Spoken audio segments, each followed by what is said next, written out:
selling with authenticity. It's building that relationship. Think about the value. Because you want to make that impact. It can make you happy. Elevate others around us. Welcome to the Selling from the Heart podcast, your home for authentic, effective, and socially integrated sales strategies to help you master the art of selling.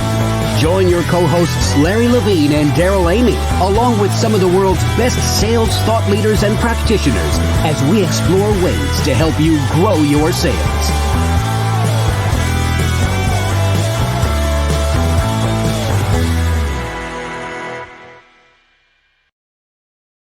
Hello and welcome back to the Selling from the Heart podcast. Your co-host Daryl Amy here today with Larry Levine. What's going on, Larry? Oh, you know what? I am so excited. I always say this every time, Daryl, that I'm excited about the Selling from the Heart podcast. Our guest today, I'm super excited. We're going to have an amazing time with Matt Dixon today. Yeah, it's going to be incredible. Matt Dixon's in the house. Put your seatbelts on. Get a notepad out. We're going to have a wonderful challenging time today. It's going to be fantastic. Pun was intended. Hey, this is an exciting time of year. We're right square in the middle of Q4. Just a couple weeks ago, we had the inaugural Sales Leaders Boot Camp, the Breakthrough Sales Leaders Boot Camp. Larry, I'm still riding a high off that. The energy in that gathering was just simply incredible. And huge thank you to Dave Sanderson, Holly Dowling, our friend Dan Dominguez, our own Jackie Joy, and everyone who chimed in to make that an incredibly just powerful, inspirational, and interactive event. So excited about getting the next one on the calendar. No, it's so was I, but I think the key word that you used was breakthrough. And we spent, and it was a boot camp. It was all day. But we prepared sales leaders to how they could break through to leverage Q4. Yeah. As the launching pad to break through to some really great sales results in 2023. Yeah, so stay tuned. And by the way, if you're in the middle of Q4 right now, by the way, you are in the middle of Q4, which is the fourth quarter for those of you who are on a calendar year, which is most of us. This is a time where we really got to push. And in the middle of all of this, one of the things that's been so helpful is the Selling from the Heart Insiders Group, a community of like-hearted sales professionals that embody the values of selling from the heart, saying, I want to build authentic relationship. I want to deliver meaningful value. And if you are pushing hard right now and you're going for it and you need a place to catch your breath, come join us at the Selling from the Heart Insiders Group. In fact, you can try it for free for 30 days, sellingfromtheheart.net/insiders. Come find a community of like-hearted sales professionals. We'd love to see you there. Well, no, Larry, if you are in really quick, I just got to touch on this whole thing about community. We just have to expand on it just for a second. And then I can't wait to dive into Matt Dixon. But I think the real key is we got to find a place where salespeople and sales leaders can come hang out and build community and bounce ideas and hold each other accountable. That's what you get in Selling from the Heart Insiders Group. I had to share that. Sorry. My rant. Yeah, you got it. Come join us, sellingfromtheheart.net/insiders. We're right here in Q4. If you're feeling a lot of challenges and you need a jolt, guess who's in the house? We got the jolt effect himself, Matt Dixon. Welcome to Selling from the Heart. It's great to have you here. How was that for a transition? There you go. Great. It's like, what you guys, what the listeners don't know is that the reason these guys are laughing is because I accidentally left before, so they had to do this whole thing twice. That was a jolt. And Matt, and they left because of Daryl, not me, right, Matt? They laugh with Daryl. They laugh at you. That's right. Don't forget it. Hey, I'm so excited about this conversation. Great to be here with you guys. Yeah, we're going to have a really powerful conversation today around the jolt effect and what you've been learning. But as we get ready to dive in, Matt, you know the question that every guest on the Selling from the Heart podcast answers, and that is, what does it mean to you, Matt Dixon, to sell from the heart? So I learned something before I answer the question. I can tell you guys I learned something interesting, which is, did you know do you guys know what the best seat is at a restaurant when you're eating with your friends or your family? What position is the best one to order from, whether it's first or last or in the middle or something like that? I've never been asked that before. So I didn't know this either. So I'm going to tell you why I'm saying this too, is that it turns out the best position to order from is first, because you're not then influenced by everyone else's selections, because it turns out like the first person who orders first ends up like, and we'll talk about this, wrapped around the axle of indecision because they hear what everyone else ordered and they're like, oh my goodness, maybe I made the wrong choice. So the reason I'm sharing this with you is that what the listeners don't know is that these guys shared with me an awesome story about Brent's answer to this question. So now that I know that, my answer like is totally going to fall flat, at least with me. So, all right. You guys want my answer? Of So, course, Matt made on Dixon, what does it mean to Yeah. you to sell from the heart? Yeah, so I'm now anchored on the fact that my answer is going to stink compared to Brent's. But I'm kidding. I'm kidding. So, I was thinking about this a lot. I know you guys asked that question, and in some ways, I think it's kind of what the book is all about, is selling from the heart, or maybe even more specifically, selling to the heart. What I mean by that is that we were surprised to learn that sales, I think, is partly about persuasion. It's partly about motivation of our customers. You got to persuade them to that our vision of a new way forward, to part ways with the status quo, move forward with us. We got to persuade them of that. But then we've also got to motivate them to act and actually buy our solution and sign on the dotted line, execute the DocuSign. And one of the things we learned is that persuasion is largely rational, but motivation is largely emotional. And we'll unpack this in more detail. And so I think that's what it means for me, at least, to sell from the heart, is actually understanding that there's two sides to this whole thing for the customer. And it means, it's an overused term, but the customer centric approach to selling is recognizing that and then flexing your style and adapting your style so that you're speaking both to the customer's mind and to their heart. That's what it means for me. But This is good because it's selling from the heart. We talk about there's two sides to the trust coin. There's a building authentic relationships, combining that with bringing meaningful value. yeah, yeah, And I love what you just said, because we got to align the head and the heart yep, aspect of this in sales. yeah, And when we always go to the head part of this, I'll call this the strategic part of this. We miss the emotional part of this. 100%. Yeah. But yet, here's my challenge: is we can do this in our personal lives, align head and heart. Well, you can, but yes. Well, Yeah. but where did, and I can't wait to peel this back, is where's the difficulty lie? Where do you see this in your research of aligning head and heart on the Yeah. emotional side? Yeah. So I maybe just to I'll take a little bit of a step back and explain for some of the listeners. I know some of them might have read the book. I know you guys did, but I can explain a little bit of the research that went into it, because that's actually kind of part of the story and what makes it so interesting.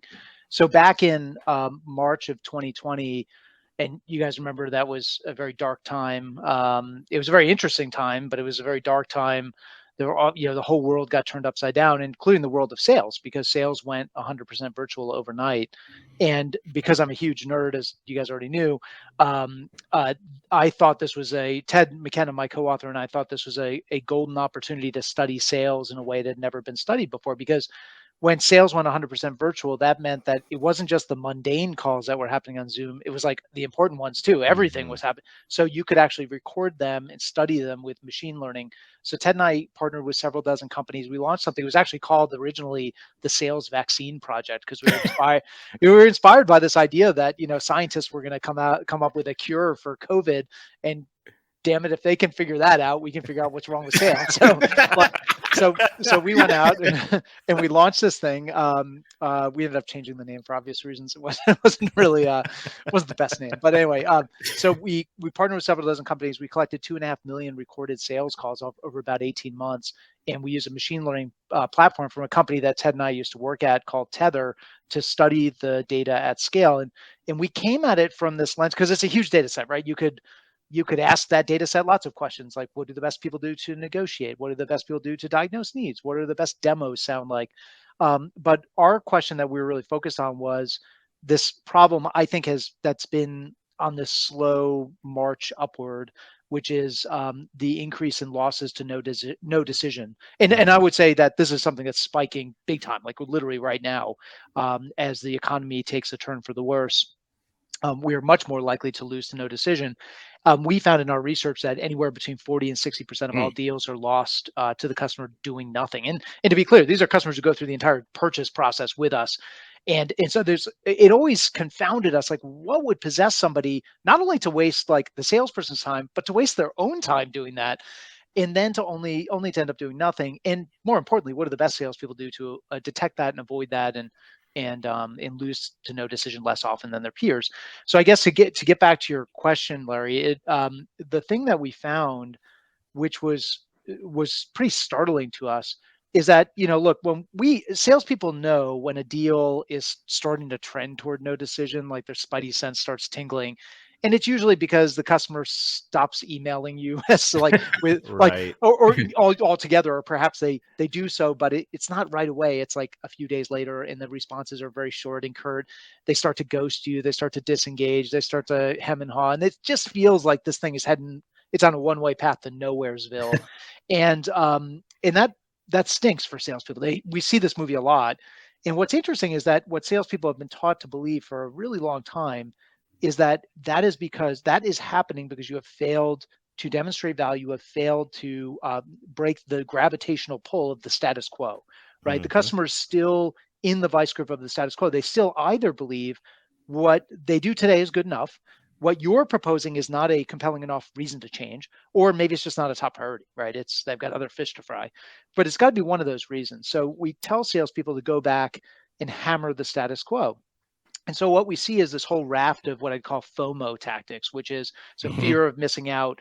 It's either the positive approach, the carrot approach is, Larry, you must have missed how many zeros were on that ROI projection I sent to you, or did, Daryl, I don't. You must have blinked when I showed you this feature enough. Let's get back in the demo environment so I show you this Right, again because right. Let's it's hammer freaking this some cool. more. Like, Right.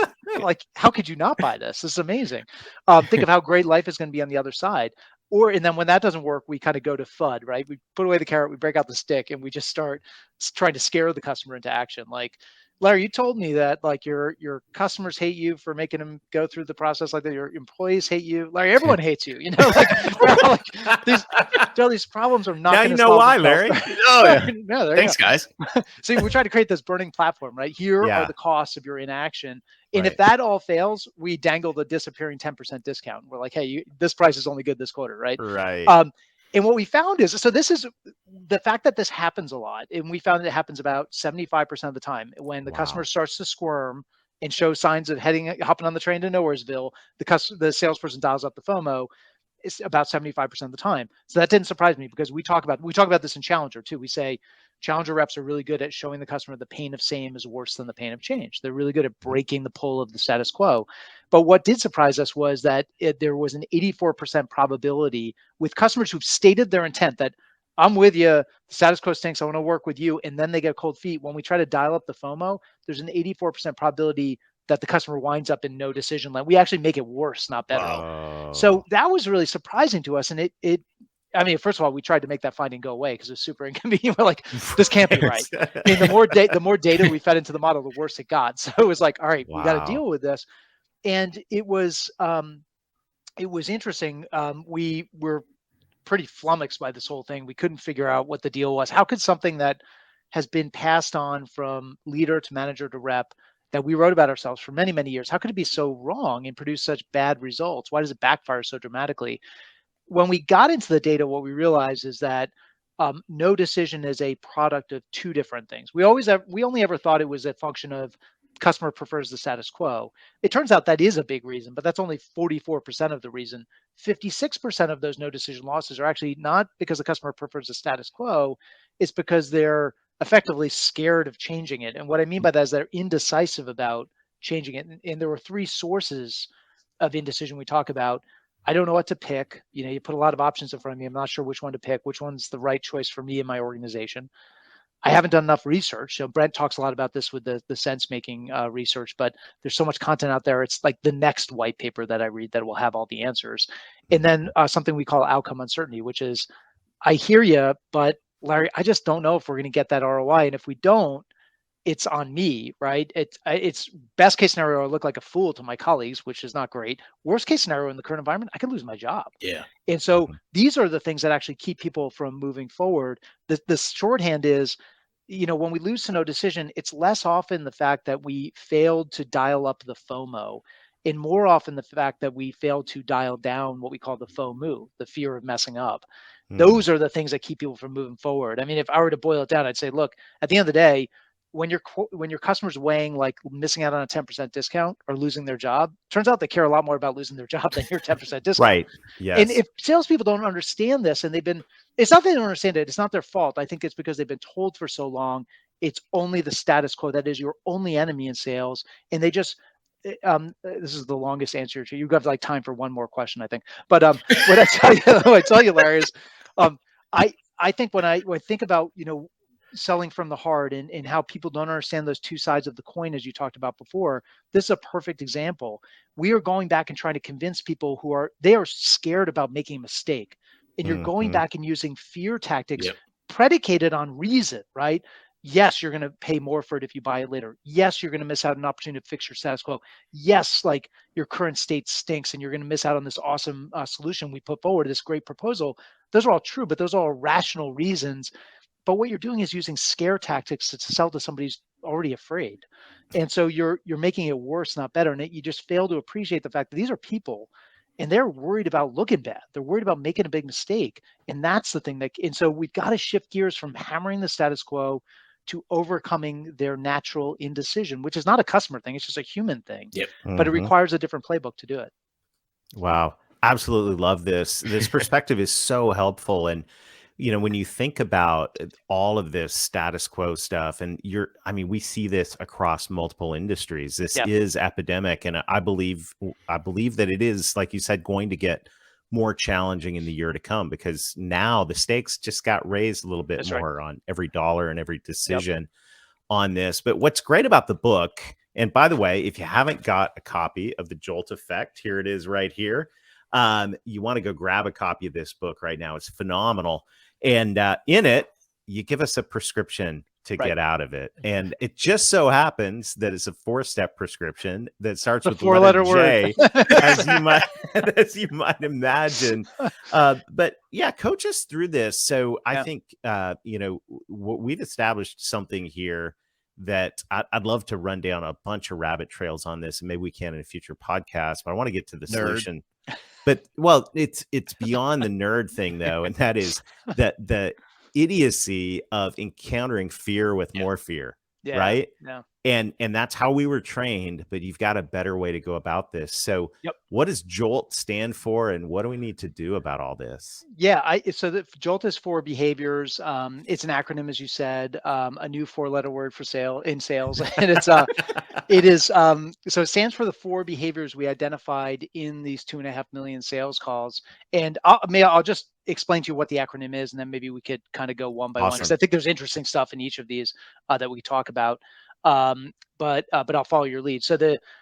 We like it because it's memorable, but it also speaks to what's happening. What we're trying to do is jolt the customer out of their stuck, indecisive state. They are wrapped around the axle about whether I picked the right configuration. Have I done enough research? Have I gotten any assurance of success from this vendor? Are they going to leave me holding the bag? And that's what they're worried about. So it's not about dialing up the fear of not purchasing. It's about dialing down the fear of purchasing. How do we instill the confidence, or the self-efficacy, I should say, with the customer that you made a great decision, and you are working with a salesperson who is purely motivated by getting you to a great decision, whether that decision is buying from their company, not buying from them, staying the course, buying from a competitor. That's our only motivation, is getting you to a great answer and outcome. And then lastly, they've put a safety net in there. You feel like they've got your back. They're not going to make you look like a fool. You're going to look like a hero for buying this. So that's what we're trying to get to. So JOLT is again 4 behaviors. J is judging the level of indecision. It's all about a set of techniques that we found, which are pretty unique, that high performers use to get these deep, dark fears that are kind of embarrassing, frankly, for customers to talk about, getting them on the table so we can talk about them and deal with them. The O is about offering a recommendation. It's about going from the 1,000 flowers blooming to getting your weed whacker out and, chalking the field, saying like, look, here is what you should buy, and making a recommendation to simplify the decision. And there's some interesting psychological stuff that happens in that moment. L is about limiting the exploration. So in a world where customers will consume endless amounts of information, they will always wait till the next webinar, the next Gartner Magic Quadrant report that comes out before making a decision. How do you get them to stop trying to be an expert themselves and start trusting you as the expert who's going to guide them to a great decision? And then the T is about taking risk off the table. So we've got to deal with that outcome uncertainty, our customers fear that they might not realize the full benefit of this purchase. They're not even really blaming you. They might be blaming their own company and saying, I just don't think we're capable of seeing a 10x ROI. Like, and if we don't, I built my business case on that and I could get fired if it comes in like at 5x. Like that's a bad look for me, especially in the current environment. So how do we give them those assurances that they're not going to be left holding the bag? They're going to experience great outcomes and they're going to look like a hero, not like a fool. So those are the 4 behaviors. And again, we can kind of dig into each one because there's an interesting story in each one of those. And some of the things we find are pretty counterintuitive and different from what's classically taught in sales training. No, here's I love this, and here's what's really interesting because we know depending on the size of the deal, right? The numbers are out there. I mean, you've even done research on it, Matt. Is how many people are involved in decision making today, right? So now take into consideration that. So there's a buying team. Mm-hmm. Conversely, on the other side, you have a selling team. Yep. Now think about how that acronym plays out because that has to play out with each and every person. Yeah. That's on that buying team. And what's really interesting about this is as I'm listening to it is, and it's just a special shout out to the Y Institute because I'm listening to what you're saying. And, recently we've partnered with the Y Institute where we help, sales leaders and sales teams uncover their why, their how, and their what. Well, my how is to make things clear and understandable. Mm-hmm. And as I'm sitting here listening to you, that has to play out in this JOLT acronym. And think about all these people that are involved in these decisions now. Not only does that acronym play out, but we have to make things clear and understandable because if we don't, there goes the brakes. That's right. That's 100%. And, there is a, that clarity in there's this theme that actually we write about in the book. It's in a later chapter, this idea of simplifying and making the experience a lot easier than we make it, simplifying by narrowing the consideration set. You don't have to consider everything. These are the handful of things you should really be seriously considering. Limiting the exploration. Like, you don't need to be an expert. I'm your expert. I'm going to help get you to a great outcome. Don't waste your time reading all that stuff. Or here's a curated set of things you probably should read to be a savvy buyer. Taking risk off the table. Like, don't make me sweat and squirm about the fact that I might not get what I'm paying for. Demonstrate to me that you've got our back. So those are all, I like that, what you're talking about, Larry, that simplification, the clarification. What we're really talking about is making that purchase journey easier for our customers by doing these things. And it turns out that easier purchase journey is one that is much less likely to wind up in no decision land. Love it. When really at the end of the book, you talk about this concept of being a buyer's agent, which is an interesting perspective to have, even though your business card may say sales representative or account executive or whatever. When you think about a buyer's agent from the perspective of what we're talking about here today, what does that mean to you? Yeah, we talk about in the book, and I know something that Brent has written about before, but great salespeople today are almost like great travel agents. So they, you think about if you're planning a trip to somewhere you've never been before, what you want to do is you want to work with somebody who understands your needs, understands your budget, understands what's most important to you, but also has that expertise so they can say, Larry, I know you're planning this great family trip to Italy, and I understand your budget and what you want to do. Here's what I recommend. Do this stuff, forget that stuff. Here's where you should stay. Here's where you should eat. Here are the sites you should see. Here are the ones you want to skip and maybe come back another time and check out. But that gives us the confidence that we're dealing with somebody who, again, is an expert, and they're going to guide us to a great outcome.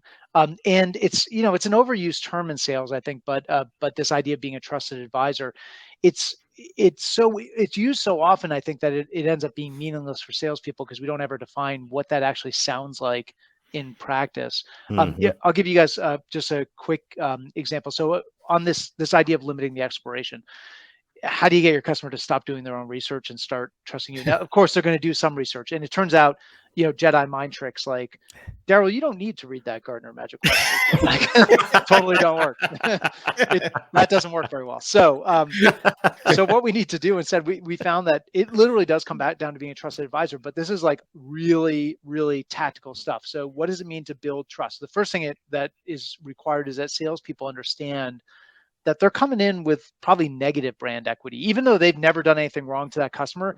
It's a product of the customer's baggage from having been oversold and been burned in the past.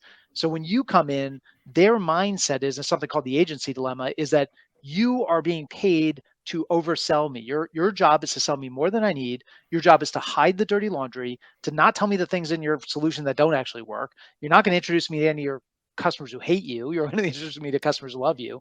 You're not going to talk about the train wreck stories. You're going to talk about the success stories. And so they come in with the mindset that this is a cat and mouse game, and you're trying to put one over on me. And so what we found was that high performers, in order to, the first step in limiting the exploration is they got to trust you that you're not trying to put one over on them. So what do high performers do? What they do is quite literally tell the customer, you shouldn't buy this, even things that their own company sells. Like, I know, Larry, you're interested in the premium version of the solution, but honestly, for your needs, the basic version is going to be fine. I would save the money and spend those dollars elsewhere. I'm sure you take your team out for a great trip, or a nice, hire a better speaker for your sales kickoff, or what have you, right? There's those kinds of moments, or could be things like pointing out what doesn't work in your platform. Like, I know, Daryl, you're really interested in this integration that we offer, but I gotta be honest, it's brand new. And some of the customers who are using it right now have had some hiccups. And so what I don't want you to do is expect it's going to work day one. I know a few months in, it's going to be fine, but I don't want you to expect that day one, because it's just not, I'd be over promising and we'd under deliver. Or maybe even suggesting the customer to start smaller. Customers will often talk themselves from the $100,000 solution to the $1 million solution. And that moment where we say, I actually think you'd be better off starting smaller, and here's why. It puts less pressure on you. It's something we can get done more quickly. Let's get some runs on the board and let's expand from there. Or here's another one. We didn't see this very often, but it turns out high performers are much more likely to tell the customer when their own company is not the right partner for the customer. I love to do business with you, but given what you're looking for, I actually think those guys are a better option for you. I'm just being honest with you here. I don't want to steer you the wrong way. We love your business, but I need to be honest with you here. Those moments totally bridge the trust gap, and it's very tactical stuff. So now you've gotten to a place where, okay, the customer believes, all right, you're not here to just put one over on me. The second step is you've got to be in a position to advise the customer. Part of being a trusted advisor is being in a position to advise. So what does that mean? Well, the first thing it means is you own the flow of information. So practically speaking, or tactically speaking, this means that high performers in our study were way more likely to do their own demos. They were way less likely to bring the clown car of experts to the call, right? The product person, the customer success person, the executive sponsor, the engineers, the security person, like the legal person. Clown car, I love Yeah. it. That's great. That's good stuff, Matt Dixon. Hey, can we rip that one off? The Absolutely. clown car? Yeah, That's absolutely. good. So I didn't get any royalties on Challenger, which somebody said, well, way to go, Challenger. But I might get royalties on that. So you guys are welcome to use Clown car registered. I can hear the music as it drives up, right? Yeah. When it piles out. Sorry, we digress. No. So they don't do that. And it doesn't mean they don't use other experts to help them, answer questions that are when they're out of their depth. But they don't punt the call to the subject matter expert. So what they don't do is say, hey, Mr. and Miss Customer, I know you had a question about the product, and I brought on Larry's our chief product officer. Larry, take it away. Because Larry hates that, because I'm the salesperson. He's the head of product. And the other thing, the more important reason is that you, in sales, you guys know this very well, you get delegated down to the person you sound like. And if in that moment you sound like nothing more than a glorified admin, that is a recipe for a customer doing their own research, because what they realize in that moment is you actually don't know a whole lot about what you're trying to sell me. Wow. Larry does, but you don't, right? And so that increases the odds the customer's going to do their own research. I'll give you one other example. So aside from owning the flow, there's also this approach that we found high performers use to anticipate needs and objections. So they listen for signs of implicit non-acceptance. So that's the difference between, Daryl, you saying, I said, have I addressed your question? And you saying, absolutely. And you saying, yeah, kind of. Now, if I'm an average performer, those are one and the same, and I just keep going, right? I could put you down for yes, and we're going to go. If you're a high performer, though, you will hit pause. And this happened literally in these calls we analyzed. Hit pause and say, I don't want to read too much into this, Daryl, but the way you answered that question leads me to believe maybe I didn't nail the answer, or maybe there's something else you're worried about. Let's talk about it. Because what they know is if I ignore it, it's still going to fester long after the call. And that gives you a reason to be indecisive and potentially do nothing. So we got to get it on the table so we can talk about it. You also see high performers much more likely to introduce objections that the customer hasn't even brought up. Like, Daryl, when you ask about that, what's interesting is a lot of other customers then ask this question. I don't want to assume that that's going through your mind too, but if it is, you wouldn't be alone, because lots of customers worry about that. And I'd love to have a chance to talk to you about that. So these moments teach the customer that your stuff, right? You have sold the same solution to people just like them. You know where the pitfalls are. You know where the landmines are. You're leading them down to make a great decision. All of that stuff, the trust, the expertise, earns you the right then when the customer asks you for the 5th reference call to say, Daryl, I got to be honest with you. I don't think that's going to answer any more questions than the other 4 have answered. Right. And I don't want to waste your time. And candidly, I don't want to waste our reference customers' time either. So let's put this whole thing aside for a moment. Let's just have an honest dialogue about what might be going on and giving you a little bit of pause. What are you trying to answer in that reference call that the other ones didn't? And there might be other ways to address your concerns than eating up time for another reference call. So those moments of radical candor have to be earned. But those are the things that get the customer to say, you know what? I don't need to be an expert. I'm working with a great salesperson who's got my interests in mind. They know their stuff, and they help me avoid running down these, as you said, rabbit trails, Daryl, that lead to nowhere. Right? Wow. This is I'm so far. I suggest everybody go back, listen, rewatch this conversation, because this is pure gold. Thanks, Matt, for just imparting so much knowledge. But I'm sitting here and I'm so glad that you brought some of this up, because the first thing that comes to mind is salespeople today and their leaders must be business conversationally competent. Yeah. Right from that very first interaction, because it's that first interaction they have. Because I'm a big believer in that perception's reality. Let's just face it. You said, salespeople are walking in and a customer already has baggage, right? Baggage from previous bad decisions and bad salespeople. Just imagine that very first conversation, whether that be face to face or in the virtual world, having a business conversation, competent conversation, I believe immediately sets you up as that trusted advisor, because they're going to go, where have you been all my life? Yeah. And those things can be done. You're right, Larry. It can be done from the very first conversation. If your customer leaves that conversation thinking like, I learned something from this person. I didn't know, despite all the research I did before I reached out to this vendor, but boy, this person knows stuff that's not on the internet, right? It's not my LinkedIn network didn't know about. They have a perspective that I need to have. So that's kind of the challenger thing. They're asking great questions, and they understand what's important to me. They understand the business side of things, and they know their product and their solution really well. And I don't get the feeling this person's trying to hide the ball. Like I get the feeling that they are, whether I buy from them or not, it's not about that. It's actually about getting me to a good decision. So that's somebody I want to have another call with, right? Because I know I'm going to get to a good outcome. Yeah, so powerful. What an incredible conversation. And Matt, I was just thinking, as I'm contemplating whether or not I should buy this book, can I just get one more reference? You steal Larry's. Can I get one more reference? You gotta get that's not going to help you, Daryl. This is not going to help you. It's a huge I waste love of it. your time. Oh my gosh. Well, you got my reference on this book. I hope everyone Thank you, guys. listening in grabs a copy, because this is an important conversation to have. I appreciate you bringing it here to Selling from the Heart and the work that you're doing. How can people get more Matt Dixon in their lives? Yeah, I was joking with these guys. Like, probably the question is, how do I get this guy out of my life? But if